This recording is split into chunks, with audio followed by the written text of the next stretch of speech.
How many people make for a good debate? The closer we get to the expected timing of a first US interest rate cut, the hotter a topic it becomes, and the more individuals weigh in. 10 of the Federal Reserve's 12 rate-setting voters have managed at least 20 public appearances between them in the past fortnight. This has given market watchers plenty of ammunition to talk about, even if market direction suggests no more certainty about the Fed's policy path than before the volume of chatter began to rise. If anything, there is a great sensitivity. On Thursday, the S&P 500 reversed a boosterish 0.8 percentage morning gain to close 1.2 percentage lower, down almost 100 points. Its worst day in 8 weeks. The tumble was not solely due to interest rate jitters, but it did not help that oil prices hit a 5-month high, breaking the $90 benchmark. At about the same time that the Minneapolis Fed head Neil Kashkari said that he would question the need for any rate cuts at all if inflation did not ease any further from here. Kashkari is not even a voting member of the Fed's rate-setting committee this year. Regional Fed presidents rotate those positions. But his comments were close to those of some colleagues with a greater say in the deliberations. All the talk and uncertainty is not making life in the markets easy by any stretch of imagination. Back in December, investors could happily look ahead to a series of rate cuts beginning in then the far distant summer. So it was March, then June, and it's getting tapered further and further down the road.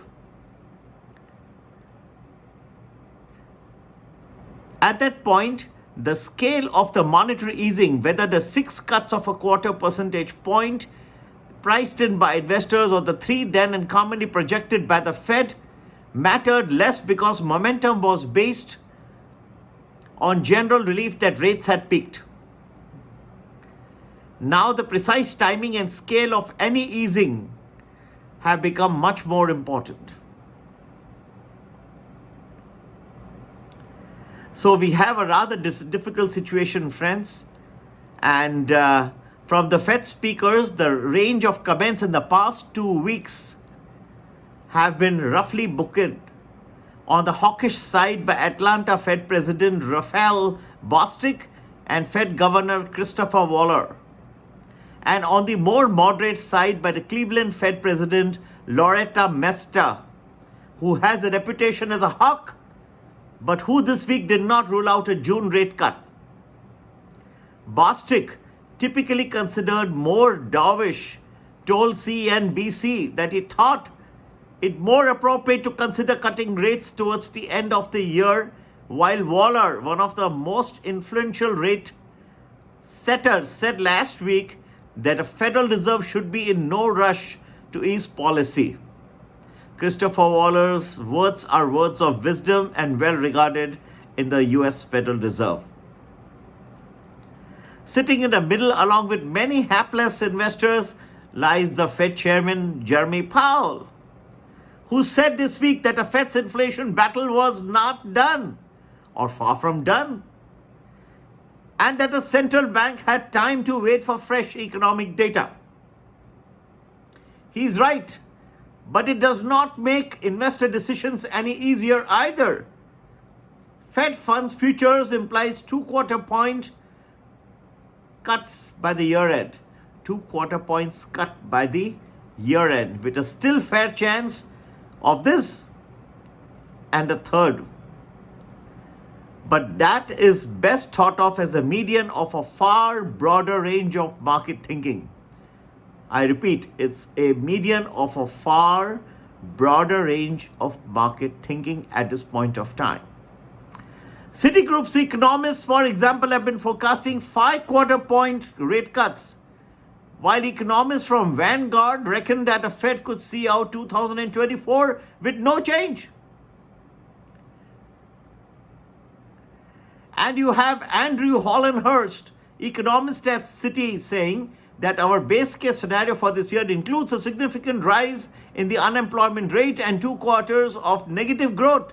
That is a recession.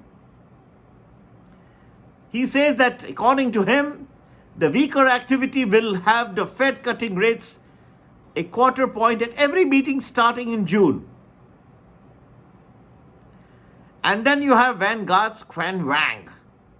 We look at the economy and we see potentially a scenario where you have inflation remain very sticky and above target. And you also have above target growth rate.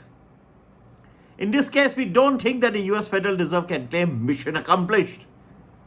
Investors also have the November's US presidential elections to consider.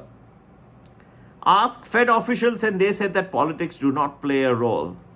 But look at its actions over the past 30 years, and election years are in fact indeed very different. On an average, the US rate setters have held steady interest rates at 71% of their election year meetings, against 67% in other years, according to bespoke investment groups count.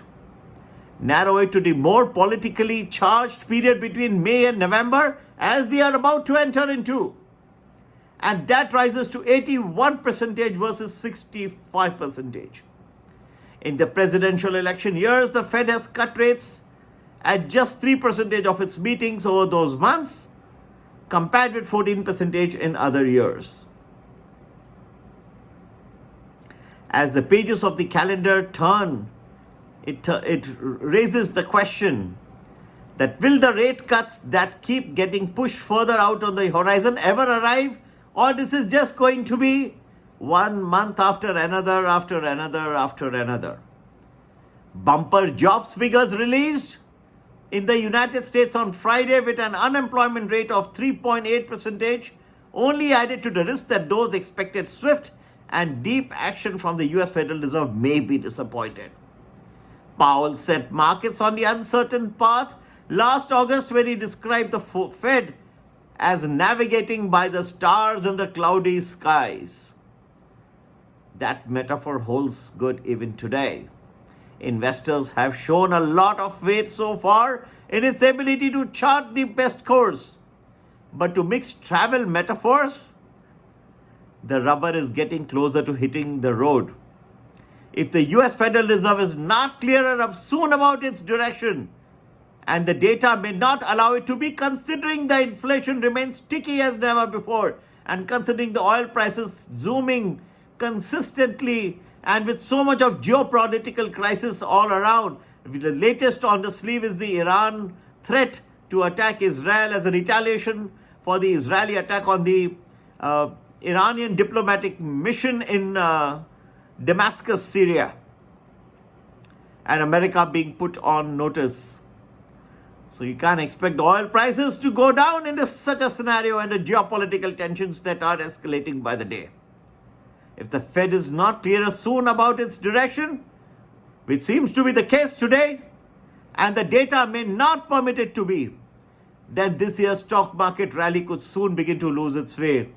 The chances of that happening sooner than later are beginning to appear on the horizon. Friends, I end this with a note. Be careful. The path ahead looks to be stickier than you imagine, and the rally that is predicated on the basis of a good Federal Reserve cut in interest rates sooner than later may keep you very disappointed and may upset your investment plans. To get to know more of our expectations of when the Federal Reserve may actually start cutting interest rates, do join our Prime or Prime Plus Telegram groups, which are addressed specifically at the US markets. For the Indian markets, we have a good coverage. You can join our Premium Value, which gives you full 1 week predictions in advance, or you can join the Premium Plus, which gives you a full 1 month predictions in advance. We also will include the timing of the Federal Reserve rate cuts and how the Reserve Bank of India and other central banks across the world will respond to the Fed rate cut. Do WhatsApp us on 982-086-1044. You can alternatively also email us at globalmoneyinvestor@gmail.com. We would love to share with you our views of where the markets are headed over the next 8 months of this year. Happy investing and have a great investing week ahead. Take care. Bye-bye.